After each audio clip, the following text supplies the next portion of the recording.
दोस्तों नमस्ते। प्रेमचंद की कहानियाँ। विश्वास। उन दिनों मिस जोशी बम्बई सभ्य समाज की राधिका थी तो वह एक छोटी सी कन्या पाठशाला की अध्यापिका, पर उसका ठाट बाट, मान सम्मान बड़ी बड़ी धन रानियों को भी लज्जित करता था। वह एक बड़े महल में रहती थी, जो किसी जमाने में सतारा के महाराज का निवास स्थान था। वहां सारे दिन नगर के रईसों, राजों, राजकर्मचारियों का तांता लगा रहता था। वह सारे प्रांत के धन और कीर्ति के उपासकों की देवी थी। अगर किसी को खिताब का खबत था तो वह मिस जोशी की खुशामद करता था। किसी को अपने या संबंधी के लिए कोई अच्छा ओहदा दिलाने की धुन थी तो वह मिस जोशी की आराधना करता था। सरकारी इमारतों के ठीके, नमक, शराब, अफीम आदि सरकारी चीजों के ठीके, लोहे लकड़ी, कल पुर्जे आदि के ठीके सब मिस जोशी ही के हाथों में थे। जो कुछ करती थी वही करती थी, जो कुछ होता था उसी के हाथों होता था। जिस वक्त वह अपनी अरबी घोड़ों की फिटन पर सैर करने निकलती तो रईसों की सवारियां आप ही आप रास्ते से हट जाती थी। बड़े दुकानदार खड़े हो होकर सलाम करने लगते थे। वह रूपवती थी, लेकिन नगर में उससे बढ़कर रूपवती रमणियां भी थी। वह सुशिक्षिता थी, वक्चतुर थी, गाने में निपुण, हंसती तो अनोखी छवि से, बोलती तो निराली घटा से, ताकती तो बांकी चितवन से। लेकिन इन गुणों में उसका एकाधिपत्य न था। उसकी प्रतिष्ठा, शक्ति और कीर्ति का कुछ और ही रहस्य था। सारा नगर ही नहीं, सारे प्रांत का बच्चा जानता था कि बंबई के गवर्नर मिस्टर जौहरी मिस जोशी के बिना दामों के गुलाम है। मिस जोशी की आंखों का इशारा उनके लिए नादिर शाही हुक्म है। वह थिएटरों में, दावतों में, जलसों में मिस जोशी के साथ साए की भांति रहते हैं। और कभी कभी उनकी मोटर रात के सन्नाटे में मिस जोशी के मकान से निकलती हुई लोगों को दिखाई देती है। इस प्रेम में वासना की मात्रा अधिक है या भक्ति की, यह कोई नहीं जानता। लेकिन मिस्टर जौहरी विवाहित है और मिस जोशी विधवा, इसलिए जो लोग उनके प्रेम को कलुषित कहते हैं, वे उन पर कोई अत्याचार नहीं करते। बंबई की व्यवस्थापिका सभा ने अनाज पर कर लगा दिया था और जनता की ओर से उसका विरोध करने के लिए एक विराट सभा हो रही थी। सभी नगरों से प्रजा के प्रतिनिधि उसमें सम्मिलित होने के लिए हजारों की संख्या में आए थे। मिस जोशी के विशाला भवन के सामने चौड़े मैदान में हरी भरी घास पर बंबई की जनता अपनी फरियाद सुनाने के लिए जमा थी। अभी तक सभापति न आए थे, इसलिए लोग बैठे गपशप कर रहे थे। कोई कर्मचारी पर आक्षेप करता था, कोई देश की स्थिति पर, कोई अपनी दीनता पर। अगर हम लोगों में अगड़ने का जरा भी सामर्थ्य होता तो मजाल थी कि यह कर लगा दिया जाता, अधिकारियों का घर से बाहर निकलना मुश्किल हो जाता। हमारा जरूरत से ज्यादा सीधापन हमें अधिकारियों के हाथों का खिलौना बनाए हुए है। वे जानते हैं कि इन्हें जितना दबाते जाओ, उतना दबते जाएंगे, सिर नहीं उठा सकते। सरकार ने भी उपद्रव की आंचका से सशस्त्र पुलिस बुला ली। उस मैदान के चारों कोनों पर सिपाहियों के दल डेरा डाले पड़े थे। उनके अफसर, घोड़ों पर सवार, हाथ में हंटर लिए, जनता के बीच में निश्चिंत भाव से घोड़े दौड़ाते फिरते थे, मानो साफ मैदान है। मिस जोशी के ऊंचे बरामदे में नगर के सभी बड़े बड़े रईस और राज्याधिकारी तमाशा देखने के लिए बैठे हुए थे। मिस जोशी मेहमानों का आदर सत्कार कर रही थी और मिस्टर जौहरी, आराम कुर्सी पर लेटे, इस जन समूह को घृणा और भय की दृष्टि से देख रहे थे। सहसा सभापति महाशय अपने एक किराए के तांगे पर आते दिखाई दिए। चारों तरफ हलचल मच गई, लोग उठ उठकर उनका स्वागत करने दौड़े और उन्हें लाकर मंच पर बैठा दिया। अपटे की अवस्था 30-35 वर्ष से अधिक न थी, दुबले पतले आदमी थे, मुख पर चिंता का गाढ़ा रंग चढ़ा हुआ था। बाल भी पक चले थे, पर मुख पर सरल हास्य की रेखा झलक रही थी। वह एक सफेद मोटा कुर्ता पहने थे, न पांव में जूते थे, न सिर पर टोपी। इस अधरनग्न, दुर्बल, निस्तेज प्राणी में न जाने कौन सा जादू था कि समस्त जनता उसकी पूजा करती थी। उसके पैरों में न जाने कौन सा जादू था कि समस्त जरत उसकी पूजा करती थी, उसके पैरों पर सिर रगड़ती थी। इस एक प्राणी का हाथों में इतनी शक्ति थी कि वह क्षण मात्र में सारी मिलों को बंद करा सकता था, शहर का सारा कारोबार मिटा सकता था। अधिकारियों को उसके भय से नींद न आती थी, रात को सोते सोते चौंक पड़ते थे। उससे ज्यादा भयंकर जंतु अधिकारियों की दृष्टि में दूसरा न था। ये प्रचंड शासन शक्ति उस एक हड्डी के आदमी से थर-थर कांपती थी, क्योंकि उस हड्डी में एक पवित्र, निष्कलंक, बलवान और दिव्य आत्मा का निवास था। अप्टे ने मंच पर खड़े होकर पहले जनता को शांतचित्त रहने और अहिंसा व्रत पालन करने का आदेश दिया। फिर देश में राजनीतिक स्थिति का वर्णन करने लगे।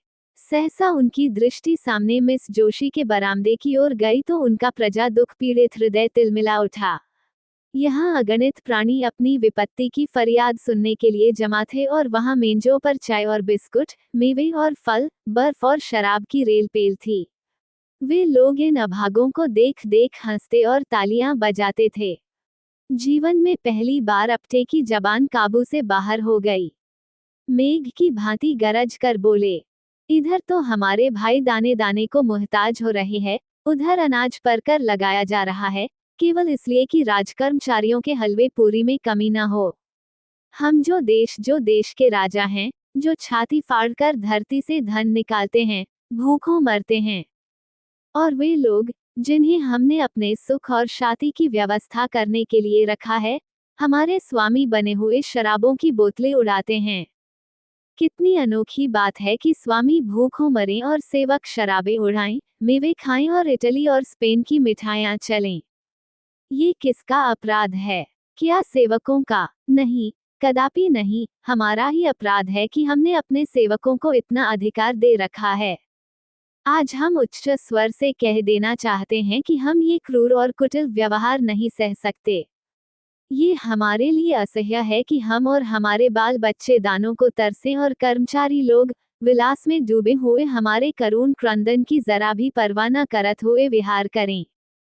यह असह्य है कि हमारे घरों में चूल्हे न जलें और कर्मचारी लोग थिएटरों में ऐश करें, नाच रंग की महफिलें सजाएं, दावतें उड़ाएं, वेश्याओं पर कंचन की वर्षा करें।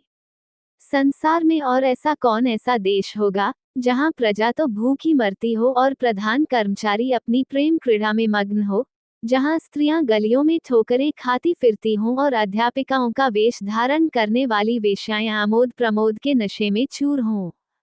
एकाएक सशस्त्र सिपाहियों के दल में हलचल पड़ गई। उनका अफसर हुक्म दे रहा था, सभा भंग कर दो, नेताओं को पकड़ लो, कोई न जाने पाए। यह विद्रोहात्मक व्याख्यान है। मिस्टर जौहरी ने पुलिस के अफसर को इशारे पर बुलाकर कहा, और किसी को गिरफ्तार करने की जरूरत नहीं। अपने ही को पकड़ो, वही हमारा शत्रु है। पुलिस ने डंडे चलने शुरू किए और कई सिपाहियों के साथ जाकर अफसर ने अपटे का गिरफ्तार कर लिया। जनता ने त्योरियां बदली। अपने प्यारे नेता को यूं गिरफ्तार होते देखकर उनका धैर्य हाथ से जाता रहा।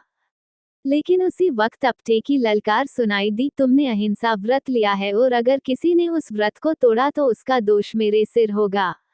मैं तुमसे सविनय अनुरोध करता हूं कि अपने अपने घर जाओ।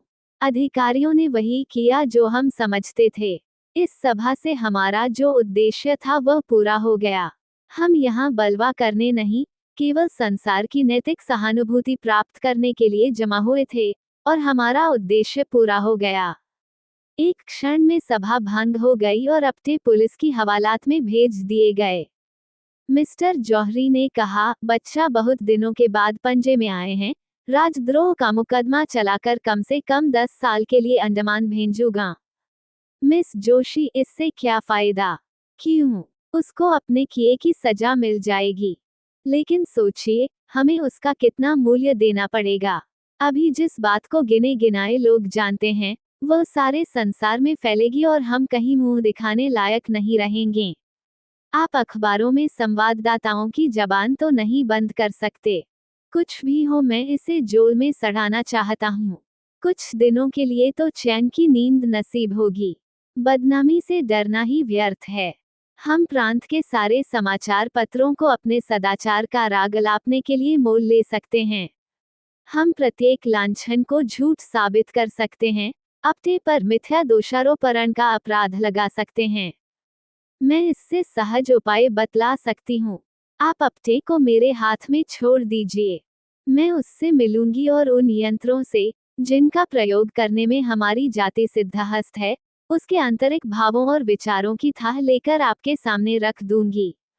मैं ऐसे प्रमाण खोज निकालना चाहती हूँ जिनके उत्तर में उसे मुंह खोलने का साहस न हो, और संसार की सहानुभूति उसके बदले हमारे साथ हो। चारों ओर से यही आवाज आए कि यह कपटी और धूर्त था और सरकार ने उसके साथ वही व्यवहार किया है जो होना चाहिए।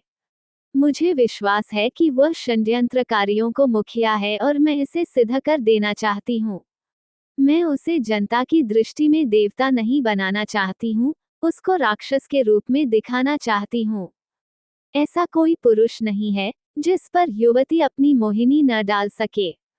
अगर तुम्हें विश्वास है कि तुम ये काम पूरा कर दिखाओगी, तो मुझे कोई आपत्ति नहीं है।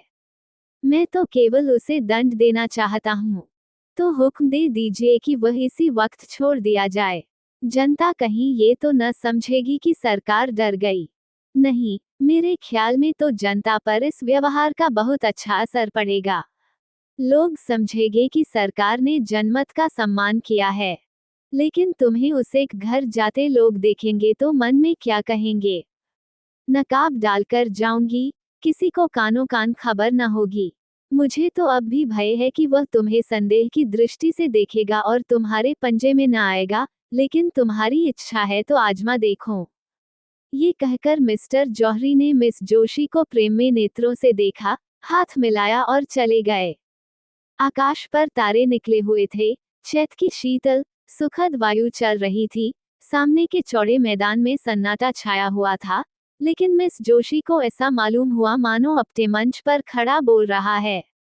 उस शांत, सौम्य, विषादमय स्वरूप उसकी आंखों में समाया हुआ था। प्रातःकाल मिस जोशी अपने भवन से निकली, लेकिन उसके वस्त्र बहुत साधारण थे और आभूषण के नाम शरीर पर एक धागा भी न था। अलंकार विहीन होकर उसकी छवि स्वच्छ, जल की भांति और भी निखर गई। उसने सड़क पर आकर एक तांगा लिया और चली। अपटे का मकान गरीबों के एक दूर के मोहल्ले में था। तांगे वाला मकान का पता जानता था। कोई दिक्कत न हुई। मिस जोशी जब मकान के द्वार पर पहुंची तो न जाने क्यों उसका दिल धड़क रहा था। उसने कांपते हुए हाथों से कुंडी खटखटाई। एक अधेड़ औरत निकलकर द्वार खोल दिया। मिस जोशी उस घर की सादगी देख दंग रह गई। एक किनारे चारपाई पड़ी हुई थी, एक टूटी अलमारी में कुछ किताबें चुनी हुई थीं, फर्श पर खिलने का डेस्क था और एक रस्सी की अलगनी पर कपड़े लटक रहे थे। कमरे के दूसरे हिस्से में एक लोहे का चूल्हा था और खाने के बर्तन पड़े हुए थे। एक लंबा तगड़ा आदमी, जो उसी अधेड़ औरत का पति था, बैठा एक टूटे हुए ताले की मरम्मत कर रहा था और एक 5-6 वर्ष का तेजस्वी बालक अपटे की पीठ पर चढ़ने के लिए उनके गले में हाथ डाल रहा था। अपटे इसी लोहार के साथ उसी घर में रहते थे। समाचार पत्रों के लेख लिखकर जो कुछ मिलता उसे दे देते और इस भांति गृह प्रबंध की चिंताओं से छुट्टी पाकर जीवन व्यतीत करते थे।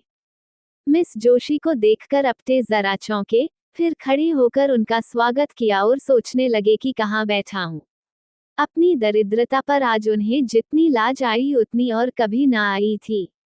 मिस जोशी उनका असमंजस देखकर चारपाई पर बैठ गई और जरा रुखाई से बोली, मैं बिना बुलाए आपके यहाँ आने के लिए क्षमा मांगती हूँ, किंतु काम ऐसा जरूरी था कि मेरे आए बिना पूरा न हो सकता। क्या मैं 1 मिनट के लिए आपसे एकांत में मिल सकती हूँ? अपटे ने जगन्नाथ की ओर देखकर कमरे से बाहर चले जाने का इशारा किया। उसकी स्त्री भी बाहर चली गई। केवल बालक रह गया। वो मिस जोशी की ओर बार बार उत्सुक आंखों से देखता था, मानो पूछ रहा हो कि तुम अपटे दादा की कौन हो। मिस जोशी ने चारपाई से उतरकर जमीन पर बैठते हुए कहा, आप कुछ अनुमान कर सकते हैं कि इस वक्त क्यों आई हूँ? अपटे ने झेपते हुए कहा, आपकी कृपा के सिवा और क्या कारण हो सकता है? मिस जोशी, नहीं, संसार इतना उदार नहीं हुआ कि आप जिसे गालियां दें, वो आपको धन्यवाद दे। आपको याद है कि कल आपने अपने व्याख्यान में मुझ पर क्या क्या आक्षेप किए थे? मैं आपसे जोर देकर कहती हूँ कि वे आक्षेप करके आपने मुझ पर घोर अत्याचार किया है। आप जैसे सहृदय, शीलवान, विद्वान आदमी से मुझे ऐसी आशा न थी। मैं अबला हूँ, मेरी रक्षा करने वाला कोई नहीं है। क्या आपको उचित था कि एक अबला पर मिथ्यारोपण करें? अगर मैं पुरुष होती तो आपसे ड्यूल खेलने का आग्रह करती। अबला हूँ, इसलिए आपकी सज्जनता को स्पर्श करना ही मेरे हाथ में है। आपने मुझ पर जो लांछन लगाए हैं, वे सर्वथा निर्मूल हैं। अप्टे ने दृढ़ता से कहा, अनुमान तो बाहरी प्रमाणों से ही किया जाता है। मिस जोशी, बाहरी प्रमाणों से आप किसी के अंतस्तल की बात नहीं जान सकते। अप्टे, जिसका भीतर बाहर एक न हो, उसे देखकर भ्रम में पड़ जाना स्वाभाविक है। मिस जोशी, हाँ, तो वह आपका भ्रम है और मैं चाहती हूँ कि आप उस कलंक को मिटा दे जो आपने मुझ पर लगाया है। आप इसके लिए प्रायश्चित करेंगे। अप्टे, अगर न करूं तो मुझसे बड़ा दुरात्मा संसार में न होगा। मिस जोशी, आप मुझ पर विश्वास करते हैं।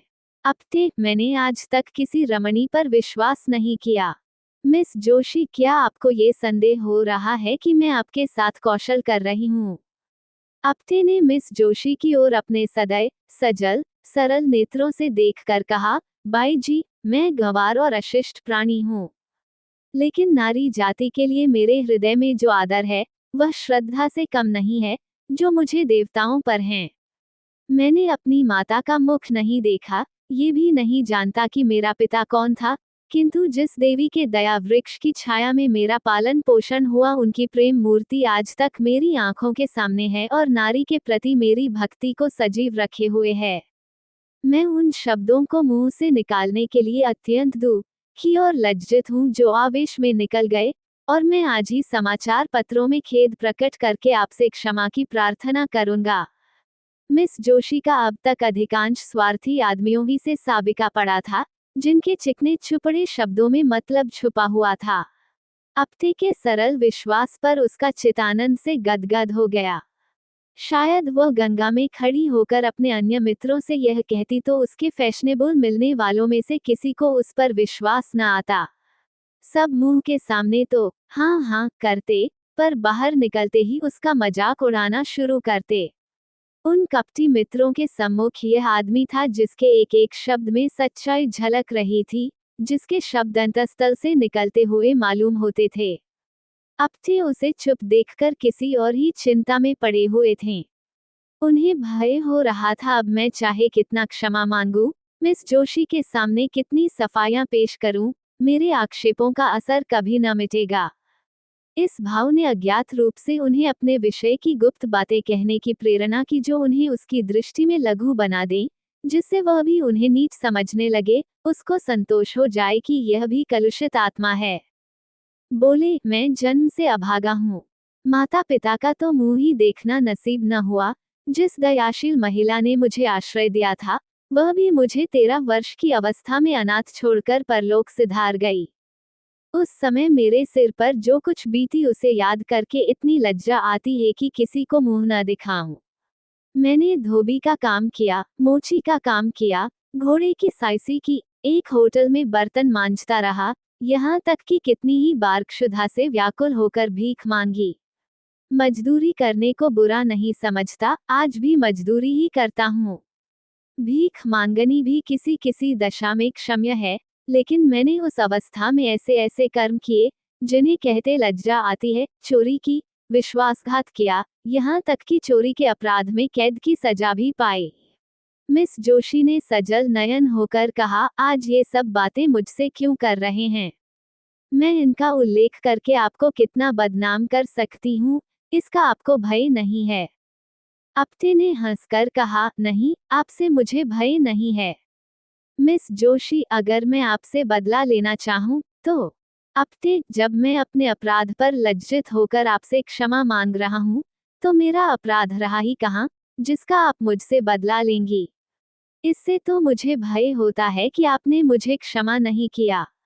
लेकिन यदि मैंने आपसे क्षमा न मांगी तो मुझसे तो बदला न ले सकती। बदला लेने वाले की आंखें यो सजल नहीं हो जाया करती। मैं आपको कपट करने के अयोग्य समझता हूँ। आप यदि कपट करना चाहती तो यहाँ कभी न आती। मिस जोशी, मैं आपका भेद लेने ही के लिए आई हूँ। अपने तो शौक से लीजिए। मैं बतला चुका हूँ कि मैंने चोरी के अपराध में कैद की सजा पाई थी। नासिक के जेल में रखा गया था। मेरा शरीर दुर्बल था, जेल की कड़ी मेहनत न हो सकती थी और अधिकारी लोग मुझे कामचोर समझकर बेंतों से मारते थे। आखिर एक दिन मैं रात को जेल से भाग खड़ा हुआ। मिस जोशी, आप तो छिपे रुस्तम निकले। अपने ऐसा भागा कि किसी को खबर न हुई। आज तक मेरे नाम वारंट जारी है और 500 रू शून्य का इनाम भी है। मिस जोशी, तब तो मैं आपको जरूर पकड़ा दूंगी। अपने तो फिर मैं आपको अपना असल नाम भी बता देता हूँ। मेरा नाम दामोदर मोदी है। ये नाम तो पुलिस से बचने के लिए रख छोड़ा है। बालक अब तक तो चुपचाप बैठा हुआ था। मिस जोशी के मुंह से पकड़ाने की बात सुनकर वह सजग हो गया। उन्हें डांटकर बोला, हमारे दादा को कौन पकड़ेगा? मिस जोशी, सिपाही और कौन? बालक, हम सिपाही को मारेंगे। ये कहकर वह एक कोने से अपने खेलने वाला डंडा उठा लाया और अपने के पास वीरोचिता भाव से खड़ा हो गया, मानो सिपाहियों से उनकी रक्षा कर रहा है। मिस जोशी, आपका रक्षक तो बड़ा बहादुर मालूम होता है। अपने इसकी भी एक कथा है। साल भर होता है, ये लड़का खो गया था। मुझे रास्ते में मिला। मैं पूछता पूछता इसे यहाँ लाया। उसी दिन से इन लोगों से मेरा इतना प्रेम हो गया कि मैं इनके साथ रहने लगा। मिस जोशी, आप अनुमान कर सकते हैं कि आपका वृतांत सुनकर मैं आपको क्या समझ रही हूँ। अपने वही, जो मैं वास्तव में हूँ, नीच, कमीना, धूर्त। मिस जोशी, नहीं, आप मुझ पर फिर अन्याय कर रहे हैं। पहला अन्याय तो क्षमा कर सकती हूँ, यह अन्याय क्षमा नहीं कर सकती। इतनी प्रतिकूल दशाओं में पड़कर भी जिसका हृदय इतना पवित्र, इतना निष्कपट, इतना सदैव हो, वह आदमी नहीं देवता है। भगवान, आपने मुझ पर जो आक्षेप किए वह सत्य हैं। मैं आपके अनुमान से कहीं भ्रष्ट हूँ। मैं इस योग्य भी नहीं हूँ कि आपकी ओर ताक सकूं। आपने अपने हृदय की विशालता दिखाकर मेरा असली स्वरूप मेरे सामने प्रकट कर दिया। मुझे क्षमा कीजिए, मुझ पर दया कीजिए। ये कहते कहते वह उनके पैरों पर गिर पड़ी। अपने ने उसे उठा लिया और बोले, ईश्वर के लिए मुझे लज्जित न करो। मिस जोशी ने गदगद कंठ से कहा, आप इन दुष्टों के हाथ से मेरा उद्धार कीजिए। मुझे इस योग्य बनाइए कि आपकी विश्वास पात्री बन सकूं। ईश्वर साक्षी है कि मुझे कभी कभी अपनी दशा पर कितना दुख होता है। मैं बार बार चेष्टा करती हूँ कि अपनी दशा सुधारूं, इस विलासिता के जाल को तोड़ दूं, जो मेरी आत्मा को चारों तरफ से जकड़े हुए है, पर दुर्बल आत्मा अपने निश्चय पर स्थित नहीं रहती। मेरा पालन पोषण जिस ढंग से हुआ, उसका ये परिणाम होना स्वाभाविक सा मालूम होता है। मेरी उच्च शिक्षा ने गृहिणी जीवन से मेरे मन में घृणा पैदा कर दी। मुझे किसी पुरुष के अधीन रहने का विचार अस्वाभाविक जान पड़ता था। मैं गृहिणी की जिम्मेदारियों और चिंताओं को अपनी मानसिक स्वाधीनता के लिए विषतुल्य समझती थी। मैं तर्कबुद्धि से अपने स्त्रीत्व को मिटा देना चाहती थी। मैं पुरुषों की भांति स्वतंत्र रहना चाहती थी। क्यों किसी की पामबाद होकर रहूं? क्यों अपनी इच्छाओं को किसी व्यक्ति के सांचे में ढालूं? क्यों किसी को यह अधिकार दूं कि तुमने ये क्यों किया, वह क्यों किया? दाम्पत्य मेरी निगाह में तुच्छ वस्तु थी। अपने माता पिता की आलोचना करना मेरे लिए उचित नहीं। ईश्वर उन्हें सद्गति दे, उनकी राय किसी बात पर न मिलती थी। पिता विद्वान थे, माता के लिए काला अक्षर भैंस बराबर था। उनमें रात दिन वाद विवाद होता रहता था।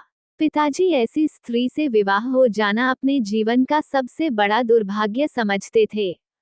वो ये कहते कभी न थकते थे कि तुम मेरे पांव की बेड़ी बन गई, नहीं तो मैं न जाने कहां उड़कर पहुंचा होता। उनके विचार में सारा दोष माता की अशिक्षा के सिर था।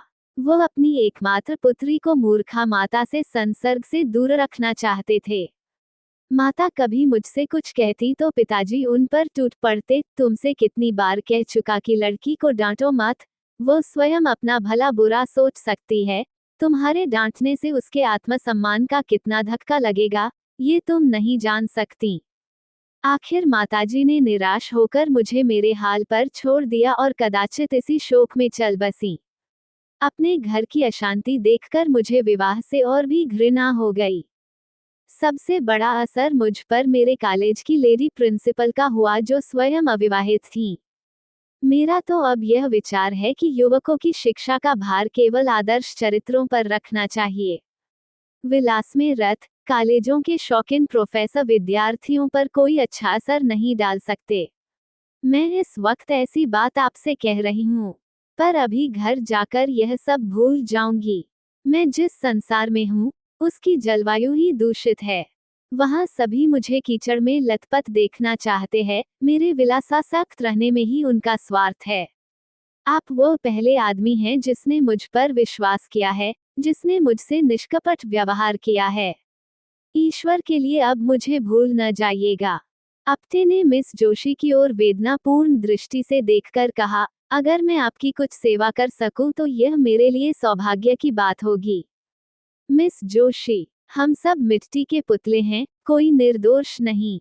मनुष्य बिगड़ता है तो परिस्थितियों से या पूर्व संस्कारों से। परिस्थितियों का त्याग करने से ही बच सकता है। संस्कारों से गिरने वाले मनुष्य का मार्ग इससे कहीं कठिन है। आपकी आत्मा सुंदर और पवित्र है, केवल परिस्थितियों ने उसे कोहरे की भांति ढांक लिया है। अब विवेक का सूर्य उदय हो गया है, ईश्वर ने चाहा तो कोहरा भी फट जाएगा। लेकिन सबसे पहले उन परिस्थितियों का त्याग करने को तैयार हो जाइए। मिस जोशी, यही आपको करना होगा। अप्टे ने चुभती हुई निगाहों से देखकर कहा, वैद्य रोगी को जबरदस्ती दवा पिलाता है। मिस जोशी, मैं सब कुछ करूंगी। मैं कड़वी से कड़वी दवा पीऊंगी यदि आप पिलाएंगे। कल आप मेरे घर आने की कृपा करेंगे, शाम को। अप्टे, अवश्य आऊंगा। मिस जोशी ने विदा देते हुए कहा, भूलिएगा नहीं, मैं आपकी राह देखती रहूंगी। अपने रक्षक को भी लाइएगा। ये कहकर उसने बालक को गोद में उठाया और उसे गले से लगाकर बाहर निकल आई। गर्व के मारे उसके पांव जमीन पर न पड़ते थे। मालूम होता था, हवा में उड़ी जा रही है। प्यास से तड़पते हुए मनुष्य को नदी का तट नजर आने लगा था। दूसरे दिन प्रातःकाल मिस जोशी ने मेहमानों के नाम दावती कार्ड भेजे और उत्सव मनाने की तैयारियां करने लगी। मिस्टर अप्टे के सम्मान में पार्टी दी जा रही थी। मिस्टर जौहरी ने कार्ड देखा तो मुस्कुराए। अब महाशय इस जाल से बचकर कहाँ जाएंगे। मिस जोशी ने उन्हें फंसाने के लिए यह अच्छी तरकीब निकाली। इस काम में निपुण मालूम होती है। मैंने समझा था, अप्टे चालाक आदमी होगा, मगर इन आंदोलनकारी विद्रोहियों को बकवास करने के सिवा और क्या सूझ सकती है। 4 ही बजे मेहमान लोग आने लगे। नगर के बड़े बड़े अधिकारी, बड़े बड़े व्यापारी, बड़े बड़े विद्वान, समाचार पत्रों के संपादक अपनी अपनी महिलाओं के साथ आने लगे। मिस जोशी ने आज अपने अच्छे से अच्छे वस्त्र और आभूषण निकाले हुए थे। जिधर निकल जाती थी मालूम होता था, अरुण प्रकाश की छटा चली आ रही है। भवन में चारों ओर सुगंध की लपटें आ रही थीं और मधुर संगीत की ध्वनि हवा में गूंज रही थी। 5 बजते बजते मिस्टर जौहरी आ पहुंचे और मिस जोशी से हाथ मिलाते हुए मुस्कुराकर बोले, जी चाहता है तुम्हारे हाथ चूम लूं। अब मुझे विश्वास हो गया कि यह महाशय तुम्हारे पंजे से नहीं निकल सकते। मिसेज पेटेट बोली, मिस जोशी दिलों का शिकार करने के लिए ही बनाई गई है। मिस्टर सोराब जी, मैंने सुना है, अप्टे बिल्कुल गंवार सा आदमी है। मिस्टर भरूचा किसी यूनिवर्सिटी में शिक्षा ही नहीं पाई, सभ्यता कहाँ से आती। मिस्टर भरूचा, आज उसे खूब बनाना चाहिए। महंत वीरभद्र दाढ़ी के भीतर से बोले, मैंने सुना है नास्तिक है, वर्णाश्रम धर्म का पालन नहीं करता। मिस जोशी, नास्तिक तो मैं भी हूँ। ईश्वर पर मेरा भी विश्वास नहीं है। महंत, आप नास्तिक हों, पर आप कितने ही नास्तिकों को आस्तिक बना देती हैं। मिस्टर जौहरी, आपने लाख की बात की कही महंत जी। मिसेज भरूचा, क्यों महंत जी, आपको मिस जोशी ही न आस्तिक बनाया है क्या। सहसा अप्टे लोहार के बालक की उंगली पकड़े हुए भवन में दाखिल हुए। वह पूरे फैशनेबल रईस बने हुए थे। बालक भी किसी रईस का लड़का मालूम होता था। आज अपटे को देखकर लोगों को विदित हुआ कि वह कितना सुदन, सजीला आदमी है। मुख से शौर्य निकल रहा था, पोपो से शिष्टता झलकती थी, मालूम होता था वह इसी समाज में पला है। लोग देख रहे थे कि वो कहीं छूके और तालियां बजाएं, कहीं कदम फिसले और कहकहे लगाएं, पर अपने मंचे हुए खिलाड़ी की भांति जो कदम उठाता था वह सधा हुआ, जो हाथ दिखलाता था वह जमा हुआ। लोग उसे पहले तुच्छ समझते थे, अब उससे ईर्ष्या करने लगे, उस पर फप्तियां उड़ानी शुरू की। लेकिन अपटे इस कला में भी एक ही निकला। बात मुंह से निकली और उसने जवाब दिया, पर उसके जवाब में मालिन्य या कटुता का लेश भी न होता था। उसका एक एक शब्द सरल, स्वच्छ, चित्त को प्रसन्न करने वाले भावों में डूबा होता था। मिस जोशी उसकी वाक्य चातुरी पर फूल उठती थी। सोराब जी, आपने किस यूनिवर्सिटी से शिक्षा पाई थी? अपटे यूनिवर्सिटी में शिक्षा पाई होती तो आज मैं भी शिक्षा विभाग का अध्यक्ष होता। मिसेज भरूचा, मैं तो आपको भयंकर जंतु समझती थी। अपटे ने मुस्कराकर कहा, आपने मुझे महिलाओं के सामने न देखा होगा।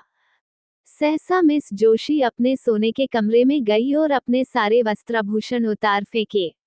उसके मुख से शुभ्र संकल्प का तेज निकल रहा था।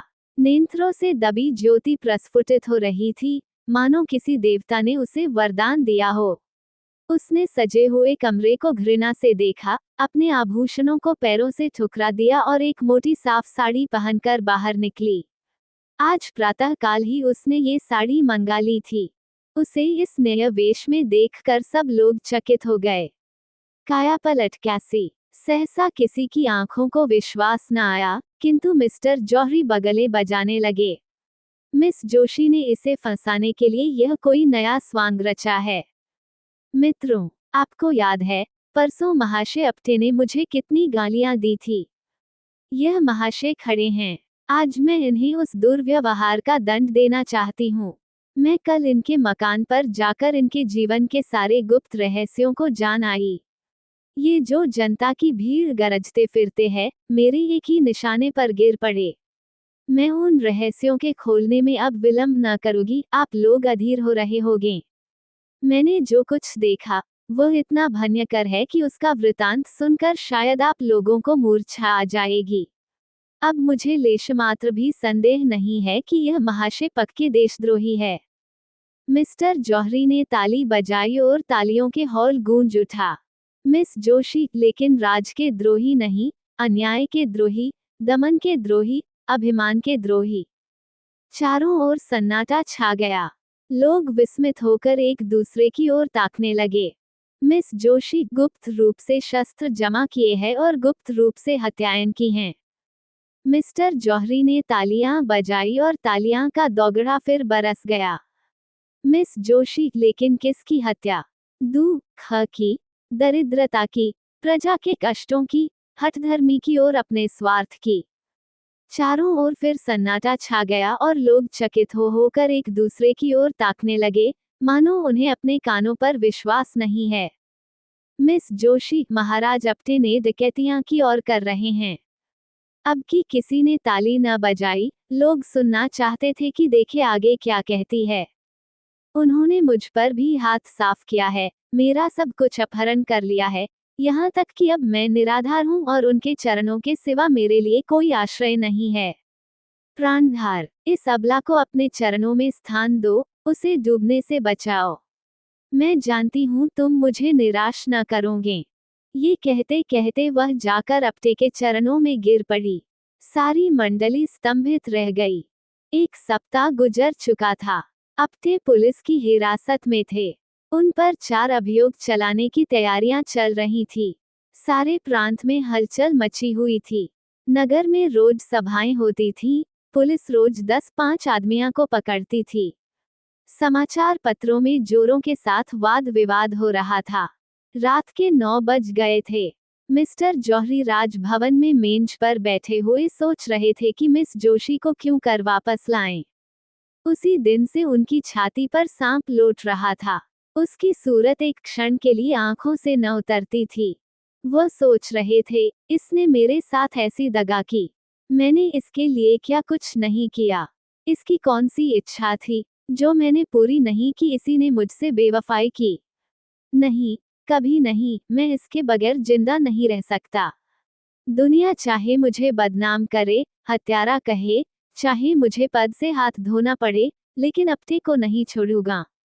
इस रोड़े को रास्ते से हटा दूंगा, इस कांटे को पहलू से निकाल बाहर करूंगा। सहसा कमरे का दरवाजा खुला और मिस जाशी ने प्रवेश किया। मिस्टर जौहरी हकबकाकर कुर्सी पर से उठ खड़े हुए। ये सोच रहे थे कि शायद मिस जोशी ने निराश होकर मेरे पास आई हैं।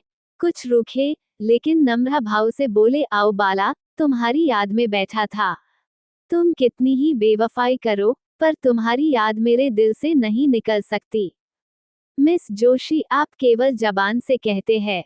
मिस्टर जौहरी, क्या दिल चीर कर दिखा दूं? मिस जोशी, प्रेम प्रतिकार नहीं करता, प्रेम में दुराग्रह नहीं होता। आप मरे खून के प्यासे हो रहे हैं, उस पर भी आप कहते हैं, मैं तुम्हारी याद करता हूँ। आपने मेरे स्वामी को हिरासत में डाल रखा है, ये प्रेम है। आखिर आप मुझसे क्या चाहते हैं? अगर आप समझ रहे हो कि इन सख्तियों से डरकर मैं आपकी शरण आ जाऊंगी तो आपका भ्रम है।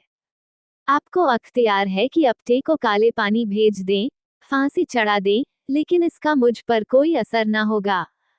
वह मेरे स्वामी हैं, मैं उनको अपना स्वामी समझती हूँ। उन्होंने अपनी विशाल उदारता से मेरा उद्धार किया।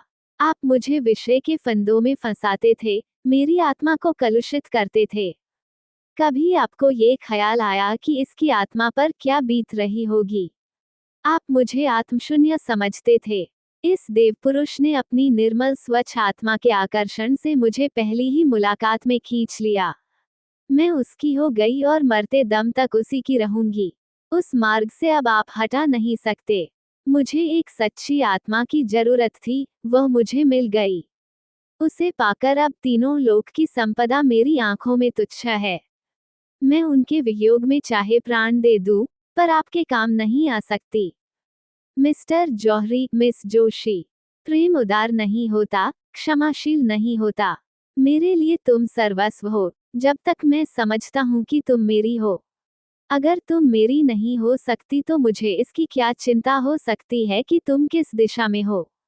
मिस जोशी, यह आपका अंतिम निर्णय है। मिस्टर जौहरी, अगर मैं कह दूं कि हाँ, तो? मिस जोशी ने सीने से पिस्तौल निकालकर कहा, तो पहले आपकी लाश जमीन पर फड़कती होगी और आपके बाद मेरी। बोलिए। यह आपका अंतिम निर्णय निश्चय है। ये कहकर मिस जोशी ने जौहरी की तरफ पिस्तौल सीधा किया। जौहरी कुर्सी से उठ खड़े हुए और मुस्कर बोले, क्या तुम मेरे लिए कभी इतना साहस कर सकती थीं? जाऊं, तुम्हारा अपने तुम्हें मुबारक हो। उस पर से अभियोग उठा लिया जाएगा। पवित्र प्रेम ही में ये साहस है। अब मुझे विश्वास हो गया कि तुम्हारा प्रेम पवित्र है। अगर कोई पुराना पापी भविष्यवाणी कर सकता है तो मैं कहता हूँ, वो दिन दूर नहीं है, जब तुम इस भवन की स्वामिनी होगी। अपने ने मुझे प्रेम के क्षेत्र में नहीं, राजनीति के क्षेत्र में भी परास्त कर दिया। सच्चा आदमी एक मुलाकात में ही जीवन बदल सकता है, आत्मा को जगा सकता है और अज्ञान को मिटाकर प्रकाश की ज्योति फैला सकता है। यह आज सिद्ध हो गया।